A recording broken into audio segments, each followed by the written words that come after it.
America has always been in love with the automobile. But while most people are interested in the newest, high-tech, and most fuel-efficient speed engine, not Jim Miller. For him, the older the auto, the better. More engineering went into simpler stuff that anybody could figure out. If he's mechanically inclined, you could work on the car. It's a masterpiece of what they did. And it's not just one old car for which Jim has affection.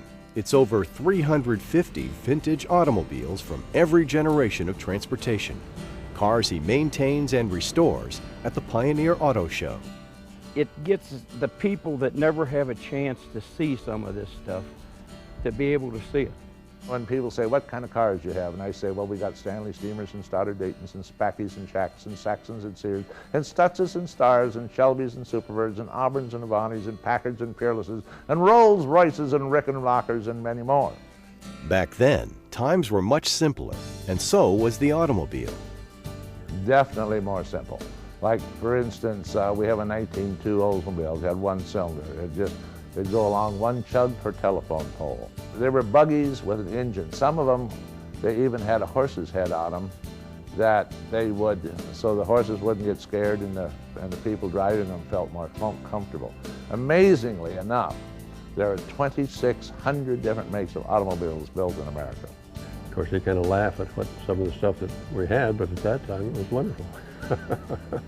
Here along South Dakota's Interstate 90, in the town of Murdo, far from the crowded highways of the city, lies the largest private collection of vintage automobiles in the country that is open to the public.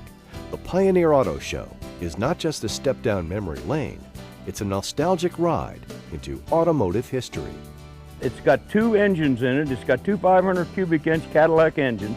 The back engine back there runs the rear wheels, and that front engine runs the front wheels.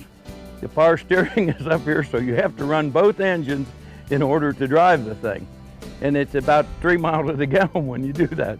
It was an experimental pizza car, they called it. Triton number 1. It slid forward like an airplane cockpit, and the pizzas were back in here. What you can learn is almost everything that's ever been done has been tried. We have cars here that have tilt wheels. We have cars that have collapsible bumpers. What was really interesting, we have an electric car, Beardsley, made in Los Angeles. It's the only one left in the world of that particular one, but there were a lot of electric cars. They had a range of about 40 miles. The ultimate playground. I grew up here playing and running through all this and watching it all grow. Everyone has a favorite car in their life. Probably have to be this one right here, I guess. 1968 Shelby GT500. You know, that's probably the kind that I remember driving when I was a young fella or rode in when I was a kid. The older the better. Not too old, but the older the better. All of those were about the time that I was learning to drive and trying to get the car from my dad, you know, so I could take a girl out and ride around a little bit. At the Pioneer Auto Show in Murdo, South Dakota, those cars come alive. This is an attraction. Museums are boring, dusty, and free. Excuse me, various museum people, but we are the antithesis of that. We are an attraction. We are for fun. We bring smiles to people's face and memories to their life. We help make their trip more worthwhile. A memory, that's what we are. What began in 1954 as a gas station with a few old cars out front as a gimmick to attract customers now spans 10 acres and 42 buildings, a tribute to the evolution of transportation in America, from the horse-drawn buggy to the muscle car. You knew they were going to be around forever, and here they got them in a place here where everybody can see them. They're memories, but there's nostalgia and memories. People would have, maybe they went to a dance in one of those cars back when they were teenagers, a 29 Chevy that they could remember, or a Model A, or an Essex, or a Whippet, or their uncle had one. Memories abound. It makes no rational sense that we have this, but I don't think we can help ourselves. And it's not just vintage cars being preserved in this Pioneer Auto Show, it's a whole way of life. including a vintage prairie town to depict what pioneer life was like in the Dakotas when the first gas-powered auto took to the street. In the prairie town, we have a general store, we have a bank. These are buildings that were moved in and saved. You know, a lot of those have bound a lot of memories. How about a one-room schoolhouse? There are a lot of people that went to those, but there are not so many coming into the front door anymore. There's toy collections, gun collections, rock collections. I mean, it's basically 40 buildings of nostalgia, and just about a third of it's cars.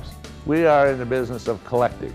It is it's kind of got out of hand. We have several hundred cars, but we have 60 tractors, we have 60 motorcycles, we have 42 buildings of exhibits, we have collections.